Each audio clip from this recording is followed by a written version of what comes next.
Salut à tous, c'est Thibaut. On se retrouve aujourd'hui pour parler de Punto. Non, pas celle-là. Voilà, pour parler de Punto. Voyons tout de suite comment ça fonctionne-t-il donc. Dans une partie à 4 joueurs, chaque joueur va recevoir son propre paquet de cartes à sa couleur.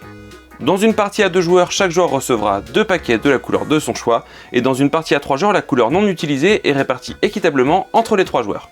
Les cartes sont composées de 1 à 9 points et sont en 2 exemplaires dans le paquet. À 4 joueurs, le but du jeu sera d'aligner 4 cartes à sa couleur, alors qu'à 2 joueurs, il faudra en aligner 5. Le premier joueur va révéler une carte et la poser au centre de la table. À partir de là, les joueurs vont jouer successivement en ayant l'obligation de poser la première carte de leur pioche sur le plateau. Pour ça, c'est très simple, il révèle la première carte de son paquet et il a 2 options, soit la poser adjacent à une des cartes déjà présentes, soit par un côté, soit par un angle, ou alors la superposer à une carte précédemment mise en jeu. La seule contrainte pour cela est que la carte qui est posée doit être strictement supérieure en nombre de points que celle qu'il va venir recouvrir. Par exemple, ici, la carte avec 8 points peut venir recouvrir la carte 1. On peut évidemment recouvrir une carte de sa propre couleur. Donc l'aire de jeu va petit à petit s'installer comme ceci. La seule condition est que les cartes qui forment ce carré s'inscrivent parfaitement dans une grille de 6 par 6. Par exemple, ici nous avons 1, 2, 3, 4, 5, 6 cartes de posée.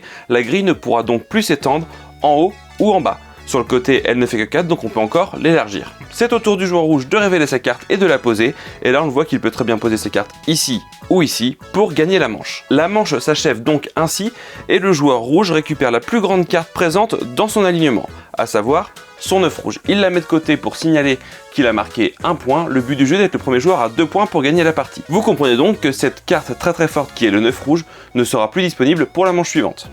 Voilà, maintenant vous en savez un petit peu plus sur le fonctionnement de Punto. C'est un jeu simple, rapide et familial, mais qui pourra néanmoins mettre à rude épreuve votre sens stratégique et logique.